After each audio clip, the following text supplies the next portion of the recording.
नमस्कार मेरे विद्यार्थी मित्रों। आज हम सामाजिक विज्ञान कक्षा 10वीं का पहला पाठ स्वर्णिम भारत पढ़ने जा रहे हैं। इसके दो पाठ हम पढ़ चुके हैं। पहले पाठ में हमने जनपद और महाजनपद का उल्लेख किया था। दूसरे पाठ में हमने मौर्य वंश के प्रमुख शासक कौन कौन से थे उनके बारे में पढ़ा था। हमने ये पढ़ा कि अंतिम मौर्य सम्राट वर्धत की हत्या उसके ही एक ब्राह्मण मंत्री पुष्यमित्र शुंग ने कर दी थी और बाद में पुष्यमित्र शुंग ने शुंग वंश की स्थापना की। आज हम पढ़ेंगे कि मौर्य काल का शासन किस तरह से था, वहाँ की शासन व्यवस्था कैसी थी, सैनिक व्यवस्था कैसी थी, नगर व्यवस्था कैसी थी, न्याय व्यवस्था कैसी थी, धर्म कौन कौन से चलते थे। इन सब की जानकारी आज के पाठ के अंतर्गत लेंगे। चलिए शुरुआत करते हैं। मौर्य काल में भारत ने पहली बार केंद्रीकृत शासन व्यवस्था की स्थापना हुई। सत्ता का केंद्रीकरण राजा में होते हुए भी वह निरंकुश नहीं होता था। देखिए विद्यार्थियों, राजा एक छत्र राज करता था। पूरे भारत को एक साथ एकत्रित करने का श्रेय जो जाता है वो मौर्य काल को जाता है। मौर्य काल में चंद्रगुप्त मौर्य और अशोक ऐसे सम्राट हुए जिन्होंने पूरे भारत को एक किया था। एक ही राजा के हाथ में सत्ता होते हुए भी वह निरंकुश नहीं होता था। ऐसा नहीं था कि राजा चाहे वही हो, इस तरह की शासन व्यवस्था नहीं थी। कौटिल्य ने राज्य के 7 अंग निर्दिष्ट किए और ये एग्जाम की दृष्टि से बहुत ही महत्वपूर्ण है, पूछे जा सकते हैं। राजा होना चाहिए, अमात्य होना चाहिए, जनपद होना चाहिए, दुर्ग होना चाहिए, कोष होना चाहिए, सेना और मित्र। ये 7 अंगों का कौटिल्य जो कि चंद्रगुप्त मौर्य का बहुत ही एक अच्छा संरक्षक या गुरु मान सकते हैं, एक अच्छा मित्र। तो उसने ये 7 अंग सुझाए थे कि ये 7 अंग एक राज्य में होने चाहिए। राजा द्वारा मुख्यमंत्री व पुरोहित की नियुक्ति उसके चरित्र की भली भांति जांच करके ही की जाती थी। इस क्रिया को उपधा परीक्षण कहा जाता था।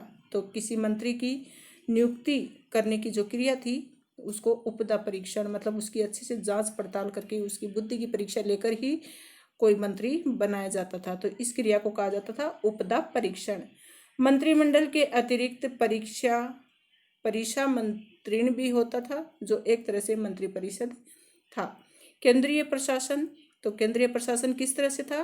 अर्थशास्त्र में 18 विभागों का उल्लेख मिलता है। तो अर्थशास्त्र किसने लिखी थी? कौटिल्य ने। वैसे तो सब मतलब अर्थशास्त्र अर्थ के विषय में बताएगा, धन के विषय में बताएगा, लेकिन ऐसा नहीं है। उसमें राजनीतिक नीतियों की जानकारी दी गई है कि एक शासन व्यवस्था किस तरह से चलनी चाहिए। ये कौटिल्य द्वारा लिखी अर्थशास्त्र में है। तो 18 विभागों का उल्लेख है अर्थशास्त्र में जिन्हें तीर्थ कहा गया है। तो मौर्य काल में विभागों को क्या कहा जाता था? प्रश्न बनता है, आप ध्यान रखेंगे। उनको तीर्थ कहा जाता था। तीर्थ के अध्यक्ष को महामात्र कहा जाता था। सर्वाधिक महत्वपूर्ण तीर्थ थे मंत्री, पुरोहित, सेनापति और युवराज। तो तीर्थ किसको कहा जाता था? जो विभाग होते थे, डिपार्टमेंट होते थे, उनको तीर्थ, और उनके मंत्रियों को, उनके अध्यक्ष को महामात्र कहा जाता था। समाहर्ता, इसका कार्य राजस्व एकत्र करना, आय व्यय का ब्यौरा रखना और वार्षिक बजट तैयार करना। जो आज का वित्त मंत्री होता है वो मौर्य वंश में समाहर्ता कहलाता था। सनिधाता मतलब कोष का, खजाने का अध्यक्ष। साम्राज्य के विभिन्न भागों में कोष, गृह और अन्नागार बनवाना। अर्थशास्त्र में 26 विभागाध्यक्षों का उल्लेख है, जैसे कोषाध्यक्ष, शीताध्यक्ष। शीताध्यक्ष किसको एग्जाम में कई बार पूछा जा सकता है, कृषि कार्य संभालने वाला शीताध्यक्ष होता था। पण्याध्यक्ष मतलब व्यापार का अधिकारी होता था। सूत्राध्यक्ष मतलब कताई बुनाई का। लूनाध्यक्ष मतलब बुचड़खाना। विविताध्यक्ष चारागाह और लक्षणाध्यक्ष मुद्रा जारी करना। मुद्राध्यक्ष पोताध्यक्ष। बंधनाध्यक्ष आठविक मतलब वन विभाग का प्रमुख। तो ये सारे अध्यक्ष का नाम आपको ध्यान में रखना है। युक्त व उपयुक्त महामात्य अध्यक्षों के नियंत्रण में निम्न स्तर के कर्मचारी होते थे। प्रांतीय प्रशासन। अशोक के समय में मगध साम्राज्य के 5 प्रांतों का उल्लेख मिलता है। कौन सा? उत्तरापथ, दक्षिणापथ, अवंती राष्ट्र, कलिंग और मध्य प्रदेश। ये 5 प्रांतों का अशोक के समय में उल्लेख मिलता है। प्रांतों का शासन राजवंशीय कुमार या आर्यपुत्र नामक पदाधिकारियों द्वारा होता था। प्रांत विषयों में विभक्त थे जो विषयपतियों के अधीन होते थे। जिले का प्रशासनिक अधिकारी स्थानिक होता था जो समाहर्ता के अधीन था। प्रशासन की सबसे छोटी इकाई का मुखिया गोप था जो 10 गांवों का शासन संभालता था। तो 10 गांवों के समूह को गोप कहते थे। उनका जो मुखिया होता था वो गोप कहलाता था। समाहर्ता के अधीन प्रेदिष्टि नामक अधिकारी भी होता था जो स्थानिक गोप व ग्राम अधिकारियों के कार्यों की जांच करता था। तो जो गोप होते थे 10 गांवों के समूह को संभालते थे, उनकी जांच करने के लिए एक प्रेदिष्टि नामक अधिकारी होता था। नगर शासन। मेगस्थनीज, तो मेगस्थनीज जिसने इंडिका लिखी, के अनुसार नगर का शासन प्रबंध 30 सदस्यों का एक मंडल करता था जो 6 समितियों में विभक्त था। प्रथम समिति में उद्योग शिल्पों का निरीक्षण होता था। द्वितीय में विदेशियों की देखरेख करना होता था। तृतीय समिति में जन्म मरण का लेखा जोखा होता था और चतुर्थ समिति में व्यापार वाणिज्य देखना और 5वीं समिति में निर्मित वस्तुओं के विक्रय का निरीक्षण करना। छठी समिति में विक्रय मूल्य का 10वां भाग बिक्री के रूप में वसूलना। प्रत्येक समिति के 5 सदस्य होते थे। इस तरह से पूरे 6 समितियों के मिलकर 13 सदस्य काम करते थे। सैन्य व्यवस्था। सेना के संगठन हेतु पृथक सैन्य विभाग था जो 6 समितियों में विभक्त था। प्रत्येक समिति में 5 सदस्य होते थे। ये समितियां सेना के 5 विभागों की देखरेख करती थी। ये 5 विभाग थे: पैदल, अश्व, हाथी, रथ तथा नौसेना। सैनिक प्रबंध की देखरेख करने वाला अधिकारी अंतपाल कहलाता था। तो सैनिकों की देखभाल करने वाला जो अधिकारी होता था वो अंतपाल कहलाता था और सीमांत क्षेत्रों का व्यवस्थापक भी अंतपाल कहलाता था।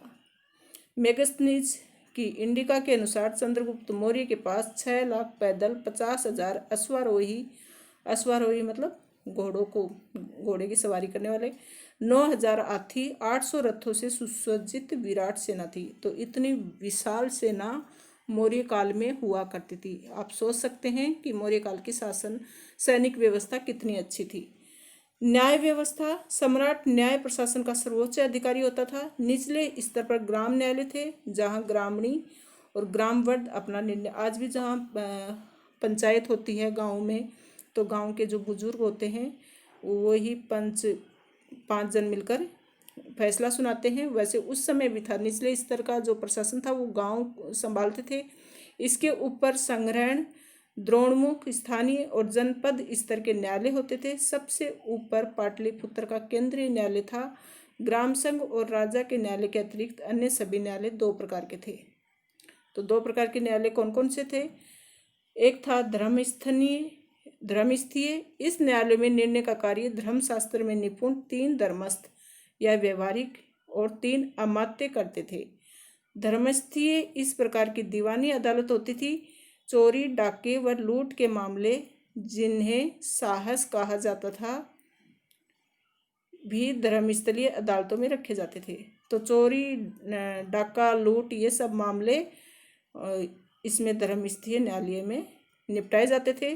कुवचन, मानहानि, मारपीट के मामले भी इसी न्यायालय में लिए जाते थे जिन्हें वाक्पारुष्य या दंड पारुष्य कहा जाता था। तो किसी को गलत बोलना, गाली गलौज करना और किसी का सम्मान मतलब सम्मान की हानि होना, मारपीट करना, लूट, चोरी, डाका डालना, ये सब किस में होते थे? धर्मस्थलीय न्यायालय में। अब कंटक शोधन में क्या होता था? ये फौजदारी अदालतें थी। 3 प्रदिष्टि तथा 3 अमात्य मिलकर राज्य तथा व्यक्ति के मध्य विवादों का निर्णय करते थे। नगर न्यायाधीश को व्यवहारिक महामात्र तथा जनपद न्यायाधीश को रज्जुक कहते थे। चाणक्य के अनुसार कानून के 4 मुख्य अंग हैं: धर्म, व्यवहार, चरित्र और शासन। तो इस तरह से ये फौजदारी मामले थे और इनको निपटाने के लिए 3 प्रदिष्टि हुआ करते थे 3 अमात्य, राज्य और व्यक्ति के मध्य जो भी विवाद होता था वो ये निपटाते थे। तो मौर्यकालीन समाज, कौटिल्य का अर्थशास्त्र, मैगनीज ग्रंथ इंडिका, अशोक के अभिलेख और मौर्यकाल की सामाजिक व्यवस्था की जानकारी इन सब में मिलती है। तो मौर्यकाल का सब में अशोक के अभिलेख हैं, उनसे जानकारी मिलती है। कौटिल्य का अर्थशास्त्र है और मैगनीज की इंडिका है, इनसे हम मौर्यकाल से संबंधित जानकारी हासिल कर सकते हैं। तो वहाँ के समाज, कौटिल्य ने 4 वर्णों को सामाजिक संगठन का आधार माना है और कौटिल्य ने चारों वर्णों के व्यवसाय भी निर्धारित किए हैं। 4 वर्णों के अतिरिक्त कौटिल्य के अन्य जातियों जैसे निषाद, पार्श्व, रथकार, छता, विदेहक, सूत, चांडाल आदि का भी उल्लेख किया है। मैगनीज की इंडिका में भारतीय समाज का वर्गीकरण 7 जातियों में किया गया है। दार्शनिक, किसान, पशुपालक, शिकारी, कारीगर, शिल्पी, सैनिक, निरीक्षक, सभासद और अन्य शासक वर्ग। तो ये इन 7 जातियों में मैगनीज ने अपनी इंडिका में 7 जातियों का वर्णन किया है। मैगनीज अपने वर्गीकरण में जाति, वर्ण और व्यवसाय के अंतर को उन्होंने बुला दिया। मौर्य काल में स्त्रियों की स्थिति को अधिक उन्नत नहीं कहा जा सकता, फिर भी स्मृति काल की अपेक्षा वे अधिक अच्छी स्थिति में थी। उन्हें पुनर्विवाह व नियोग की अनुमति थी। तो पुनर्विवाह करने की उनको अनुमति थी। स्त्रियों की स्थिति ज़्यादा अच्छी नहीं थी, लेकिन फिर भी ठीक ठाक थी। ये देखो, सांची का स्तूप है और ये अशोक स्तंभ और ये अभिलेख लिपि, मतलब जो लिखी जाती थी, जिसको सबसे पहले जेम्स प्रिंसेप ने पढ़ा था। अशोक का साम्राज्य यहाँ तक फैला हुआ था, पूरा इस नक्शे में दिया हुआ है। फिर मतलब आपको बताया था कि वर्धत की हत्या करके एक ब्राह्मण मंत्री पुष्यमित्र शुंग ने वर्धत की अंतिम मौर्य सम्राट था, उसकी हत्या की और फिर शुंग वंश की स्थापना की। शुंग वंश की स्थापना 185 ईस्वी में पुष्यमित्र शुंग ने की, ईसा पूर्व में। मौर्य राजा वर्धत का प्रधान सेनापति था। उसने उसे मारकर सिंहासन पर अधिकार कर लिया। उसने 151 ईसा पूर्व तक राज्य किया। तो 185 से 151 तक इसने राज्य किया। उसने कई युद्धों में विजय प्राप्त की और अपने राज्यपाल में 2 बार अश्वमेध यज्ञ किया। अश्वमेध यज्ञ क्या होता है बच्चों, कि आप जो भी राजा होता था वह अपना एक घोड़ा छोड़ता था और घोड़ा जहाँ जहाँ जाता था वहाँ वहाँ राजा के हक में वो क्षेत्र हो जाता था। अगर किसी ने घोड़े को पकड़ लिया तो इसका मतलब ये है कि सामने वाला अपना क्षेत्र नहीं देना चाहता, हार मंजूर नहीं करना चाहता, उसके लिए वह युद्ध करना चाहता है। तो अश्वमेध यज्ञ का अर्थ ये होता है कि घोड़ा सब जगह घूम के आ जाए और कोई भी उसको ना पकड़े, तो वो सारा का सारा क्षेत्र राजा के हक में, नियंत्रण में आ जाता है। तो इस तरह से इसने अश्वमेध यज्ञ किया था 2 बार। सुप्रसिद्ध संस्कृत व्याकरण पतंजलि अश्वमेध यज्ञ में उसका पुरोहित था। पुष्यमित्र के बाद शुंग वंश में जो प्रमुख राजा हुए उनके नाम थे अग्निमित्र, ज्येष्ठिमित्र, भद्रक, भागवत और देवभूति। देवभूति को उसके अमात्य वासुदेव ने लगभग 73 ईसा पूर्व सिंहासन से उतार दिया। और फिर बाद में सातवाहन वंश का ये हुआ, स्थापना हुई।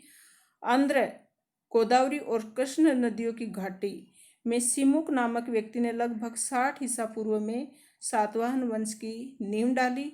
ये राजवंश आंध्र और सातवाहन दोनों नामों से विख्यात है। तो आंध्र वंश भी इसको कह सकते हैं और सातवाहन भी। तो सिमुक ने सातवाहन वंश की स्थापना की थी, कब? 60 ईसा पूर्व। सिमुक का राज्यकाल 37 ईसा पूर्व तक माना जाता है। उसके उपरांत सातकर्णी प्रथम ने सातवाहन वंश की शक्ति और सत्ता का विस्तार किया। सातकर्णी प्रथम ने अश्वमेध यज्ञ किया और समस्त दक्षिण भारत पर अपनी सार्वभौम सत्ता स्थापित की।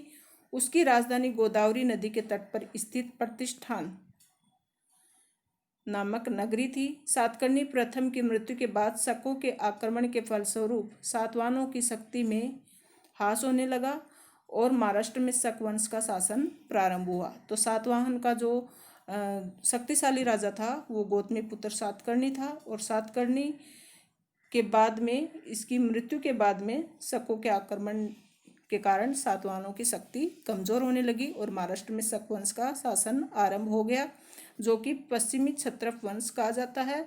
सातवाहन वंश के 23वें शासक गौतमी पुत्र सातकर्णी ने पश्चिमी क्षत्रपों की शक्ति को नष्ट करके पुनः अपने वंश की शक्ति, समृद्धि और सत्ता स्थापित की। वशिष्ठी पुत्र पुलुमावी ने उज्जैन में शक महाक्षत्रप रुद्रदामन प्रथम की पुत्री से विवाह किया। रुद्रदामन ने उससे वह समस्त भूभाग छीन लिया जिसे उसने पश्चिमी क्षत्रपों को पराजित करके जीता था। तो सातवाहन वंश के 27वें शासक यज्ञश्री ने उज्जैनों की क्षत्रपों से कुछ भूभागों को पुनः अपने अधिकार में करके अपनी वंश कीर्ति पुनः स्थापित की। यज्ञश्री में कई प्रकार की मुद्राएं चलाई, जिसमें से कुछ पर जलपोत भी अंकित है। तो ये सातवाहन के शासकों की जानकारी है कि जो 27वां शासक था कौन, वशिष्ठी पुत्र पुलमावी, उसके बारे में बताया है। और नहीं, सातवाहन वंश के 27वें शासक यज्ञश्री ने उज्जैनी के क्षत्रपों से कुछ भागों को पुनः अपने अधिकार में कर लिया था और वंश कीर्ति पुनः स्थापित की थी। प्रतीत होता है कि उसका साम्राज्य समुद्र तक विस्तृत था। किसका? जो 27वां राजा था यज्ञश्री, उसका। इस वंश के सभी शासक हिंदू धर्म के अनुयायी थे। उन्होंने वैदिक यज्ञों और समाज के वर्णाश्रम व्यवस्था को प्रतिष्ठित किया, विदेशी यवनों और शकों से संघर्ष करते रहे। उन्होंने बौद्ध व जैन विहारों, उपाश्रयों को भी प्रभुत्व अनुदान दिए। उनके शासनकाल में वाणिज्य, व्यापार, कृषि, अन्य उद्योगों को विशेष प्रोत्साहन मिला। चांदी, तांबे, शीशे और कांस्य की मुद्राओं का विशेष प्रचलन हुआ। उन्होंने ही सर्वप्रथम ब्राह्मणों को भूमि अनुदान देने की प्रथा आरंभ की। सातवाहन राजाओं ने पश्चिमी दक्कन में अनेक चैत्य और विहार बनवाए, जिनमें कार्ले का चैत्य सुप्रसिद्ध है। 40 मीटर लंबा, 15 मीटर ऊंचा ये चैत्य वास्तुकला का अद्भुत उदाहरण है। तो पूछा जा सकता है कि पश्चिमी दक्कन में बहुत सारे चैत्य और विहार बनवाए, वो किसने बनवाए? तो ये सातवाहन के जो शासक थे यज्ञश्री 27वें, उसने ये बनाए थे। चलिए बच्चों, आज यहाँ तक ही। कल हम शुरुआत करेंगे गुप्त साम्राज्य की। धन्यवाद।